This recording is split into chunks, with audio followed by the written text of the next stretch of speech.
All right, well, we take a look here at the college football games that we didn't get to on our previous segments here throughout the week on Bang the Book Radio. And we start on Friday with game 323, 324, Kent State and Eastern Michigan. Kent State down from 5.5 to 4.5, even a 4 showing up out there now as Kent State tries to get bowl eligible. They are 5-6. You've got Eastern Michigan at 6-5. So Eastern Michigan already ticketed to go to a bowl game. Kent State trying to get to that point. And, what an amazing accomplishment that would be here for Sean Lewis in his second year there with Kent State. Kent State's been pretty good in conference play, 4-3. They've outscored the opposition 246 to 191. So they've actually played pretty well overall here in MAC play. And, maybe it's justified, this steam coming in on Kent State a little bit. My line was at the opener at 5.5, so I won't have a play in this game one way or another. But, again, that being said, Eastern Michigan back-to-back wins to get to 6-5. Kent State back-to-back wins to get to 5-6. So both of these teams playing well here of late, but you do wonder if there's a little bit of that bubble bursting concept with Eastern Michigan getting to 6 wins, with Kent State needing a third win in a row to get to 6 wins. So maybe Kent State is the side here in this one. Certainly that's where the sharp money is lining up on this game, given that you do have Kent State with something to play for, Eastern Michigan with nothing to play for in that one. We stay in the MAC. We take a look here at game 325, 326, Miami of Ohio and Ball State. Ball State, anywhere from a 2.5 to a 3.5 point favorite. 2.5 very heavily juiced out there at Matchbook. This one's gone up from 2.5 to 3, 3.5. Miami of Ohio has nothing to play for in this game. They know they're going to Detroit for the MAC championship game next weekend. They're not sure who they're going to play as of yet, but the Red Hawks don't have anything to play for. Not a real impressive look last week against Akron. Ball State, they can't get to a bowl game. They are 4-7. They've dropped 4 straight. So maybe the thought process here that Miami of Ohio, not going to push it too much. Ball State doesn't want to go to the offseason having lost 5 in a row, especially when it looked like they had a pretty good shot at making it to a bowl game here this season. So maybe you look for that morale victory on the Ball State side. I guess that is something that makes sense a little bit here in this game. And in fact, my line's Ball State -5. So you've got a Ball State team at 4-7 here right now, and I've got them favored even more than the market in this game against the MAC East Division champs. So that says a little bit here about the MAC and the state of the MAC for this season, but also says something here about this final game with Ball State and Miami of Ohio. So I would look at Ball State here. Again, Miami of Ohio with nothing to play for. Their bowl future doesn't really change based on this game. It'll change based on what happens in the MAC championship game. But for Ball State, again, the last thing you want to do as a program is going to the offseason on a 5-game skid. I think Ball State does have some incentive here in this one. I think this line move does make sense both situationally as well as from a power rating standpoint.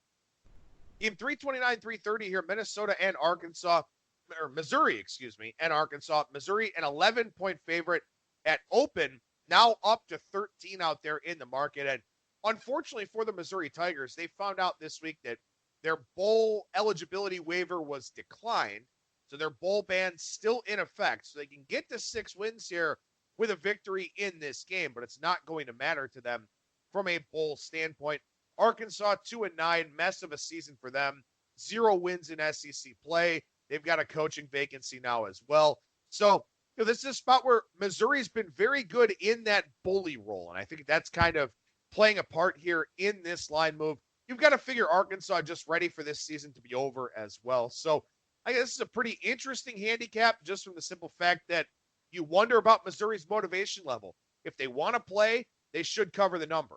If they don't want to play, then what happens? And does Arkansas have any incentive to show up here? Everything's going to change with a new coach, new coordinators, all that type of thing. They've dropped 8 in a row. Are they just ready for this season to be over? That would probably be the expectation here on the Arkansas side, but still, I guess it'll be a very ugly type of game. Again, not much on the line for either one of these teams.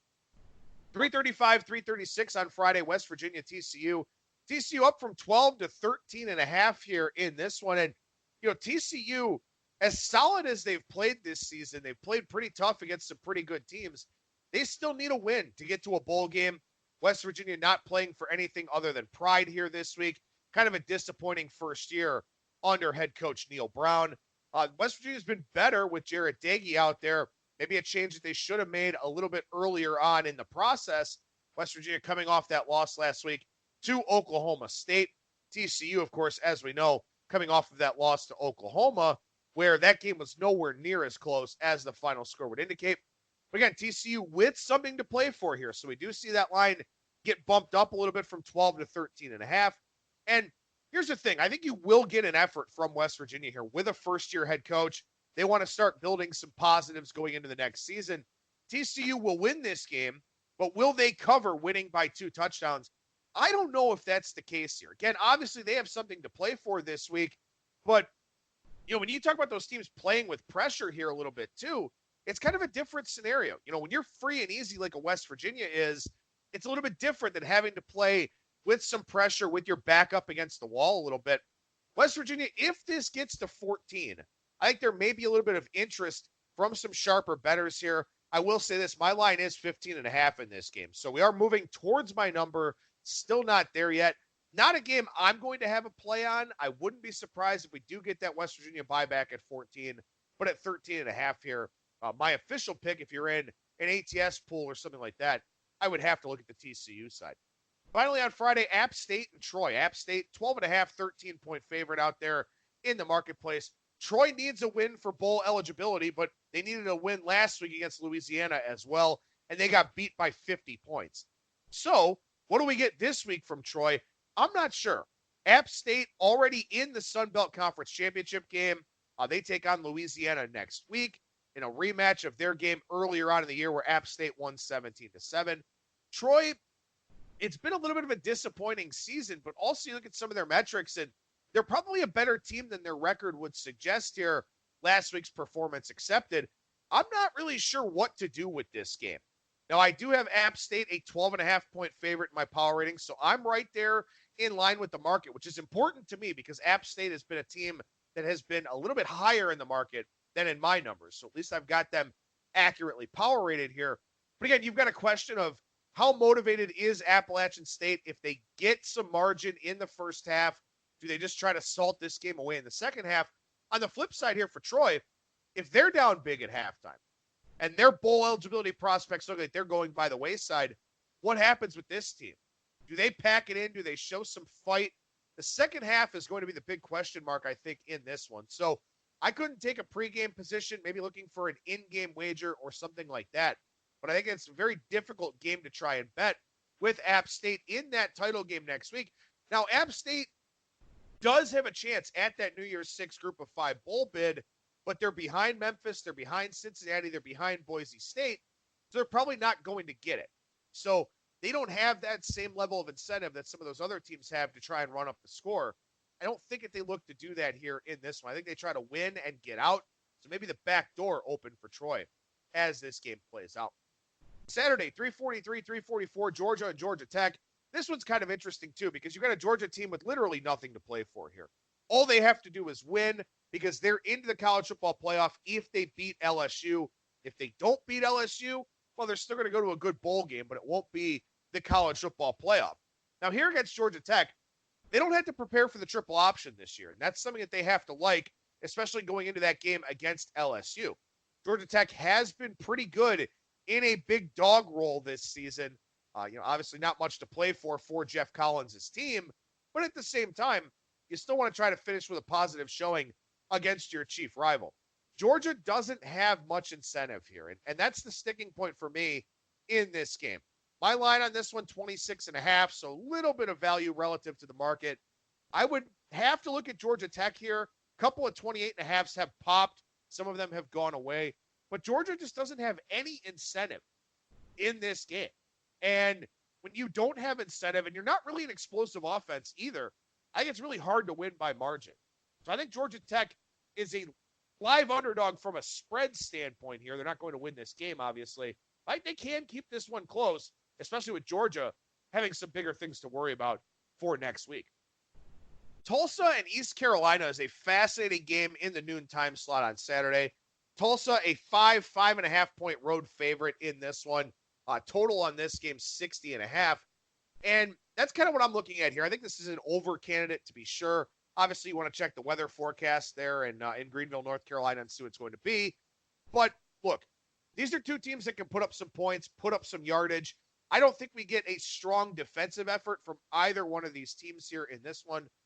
You've got Tulsa team not going to a bowl game, East Carolina not going to a bowl game. Tulsa last week, it looks like it was a letdown coming off that UCF game, but it really wasn't. Tulsa badly outgained Houston in that matchup. They were just -3 in turnover margin. Houston had a pick six and a kick return touchdown. So that loss for Tulsa looks a lot worse than it actually was. East Carolina, first year with Mike Houston. I would expect them to play with a strong effort here. Again, I think the over 60.5, one of my favorite totals of the weekend here. As far as the side goes, I think both of these teams are invested.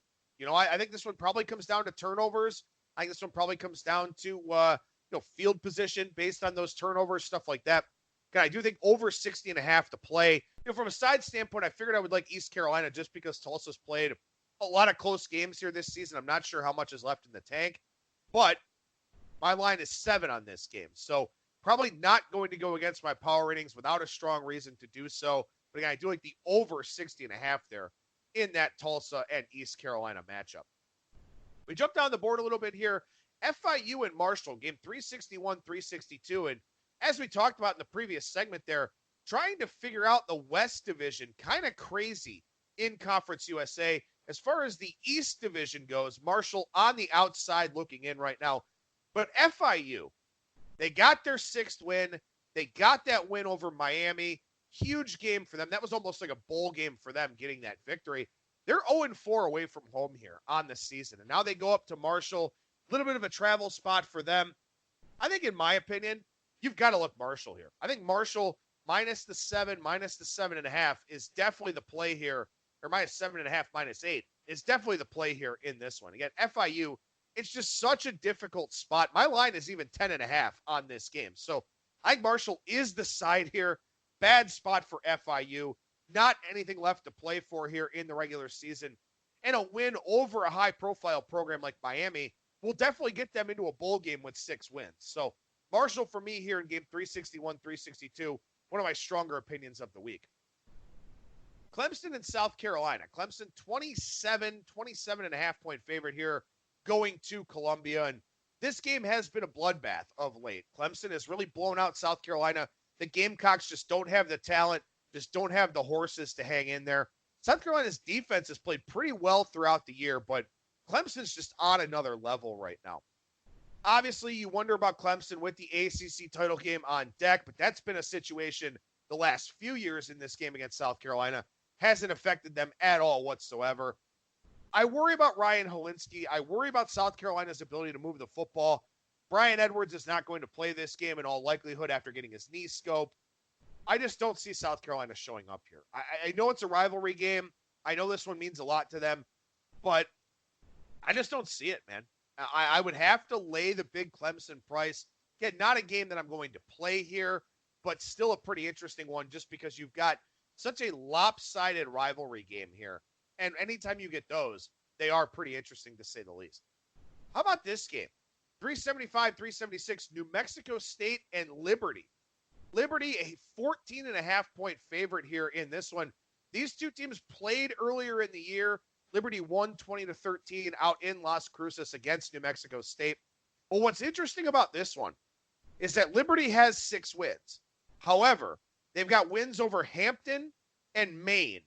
Only one of those wins, without getting a waiver, can count towards bowl eligibility. So Liberty needs to win this game. This is their first chance being bowl eligible since the transition from FCS. So this is a game that they need. And that's why this line going up a little bit from 13 to 14, 14.5. I agree with the line move here. It's Liberty for me. And my line here is only 13.5, but you've got a New Mexico State team going a long way from home against the Liberty team with something to play for. I think you have to look at Liberty here in this one. I do agree with the line move and this line going up a little bit. Fresno State and San Jose State game 385, 386. This is such a tough one because San Jose State trying to get to a bowl game, trying to get this program to some new heights. Last week they lose in devastating fashion to UNLV. And now this game doesn't really mean anything outside of being a rivalry game for them. Fresno State, they're a 2.5-point favorite in this one. And Fresno State, despite a pretty big drop-off with some of the losses that they had from last year, they've been competitive in a lot of games this season. But again, they're kind of ending on a sour note. 3 straight losses for them. Same thing for San Jose State. Really difficult handicap. You wonder if either one of these teams comes prepared. You wonder about the strength of this rivalry. You wonder if San Jose State has anything left to give after playing in several emotional games here throughout the year. This is a complete stay-away game for me. I have no idea what I would look to do with this one. My line is Fresno State -4, so maybe a little bit of power ratings value in that respect, but not a game that I'm going to have on my card here for this weekend. Texas A&M and LSU. LSU 17-point favorite in this one as Joe Burrow looks to pretty much lock up the Heisman Trophy. And Texas A&M, a good team, not a great team, but when you look at the body of work for Texas A&M here on the season so far, they have 4 losses. Clemson, not bad. Auburn, not bad. Alabama, not bad. And Georgia, not bad at all. So A&M playing a very difficult schedule here this season. They're 7-4 with 4 losses to all the teams that they should have lost to. What does LSU do here in this spot? LSU looking ahead to Georgia a little bit in that SEC championship game. Again, LSU just has to win and get out in this one. If they're able to do it, will they cover the 17? I don't know if that's the case. So I think I would have to look A&M here, if anything. But again, not a game that we have to have on our radars. Maryland and Michigan State, game 405, 406 here. Michigan State needs this game to go to a bowl. They're a 22.5-point favorite against Maryland. And the obvious question here is, can Michigan State get enough margin with that bad offense that they have? Now, last week they did it with relative ease against Rutgers. They won that game 27-0. Can they do it here in this one? I don't really know. I think this is a very difficult spot for Michigan State here because you've got expectations. All you have to do is win. And Maryland has lost 6 in a row. They've looked very bad in the process. Do they step up a little bit here in this spot? That's the big question. 52-10 against Minnesota, 38-7 against Michigan, 73-14 against Ohio State, 54-7 against Nebraska. So Maryland, by and large, has quit on the end of the season. They're getting blown out by some good teams, but they're also getting blown out by some very mediocre teams like Nebraska. So can Michigan State get margin?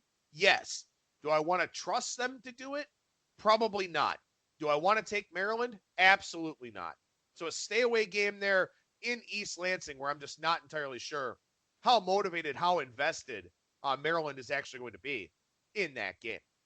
Interesting line movement here as we take a look at UAB and North Texas. UAB now a 3-point favorite in this game. And, again, they're in a situation where they're trying to win the Conference USA West Division. Very weird set of circumstances there. They're going to go back to like a BCS computer system to decide the winner. And apparently with that line move, maybe it suggests that UAB kind of the front runner for that right now. But North Texas, a disappointing season. They're 4-7. They're not going to a bowl game. I don't think they worry too much about playing spoiler here. UAB has a very good defense. They've got something to play for. That has to be the side here in this one. Although looking at my line, I only have UAB a half-point favorite here. So I was more around the opening number than the current number, but still an interesting game there with UAB and North Texas. Finally, we take a look at Miami and Duke. Miami up to an 8.5, 9-point favorite here. Sharp money hitting the Hurricanes once again. They were a 6.5-point favorite at open. We've seen a lot of sharp money on Miami since they put Jaron Williams back in the quarterback role. They've got 6 wins. They don't have a ton of incentive here, but Duke is fading fast. 5 straight losses. Quentin Harris can't take care of the football. Miami's defense should win the day. I agree with this line move. I understand where it's coming from. I think you've got to look at Miami there in that one. But again, this line now at 9, getting a little bit high. I had this one at the opener of 6.5.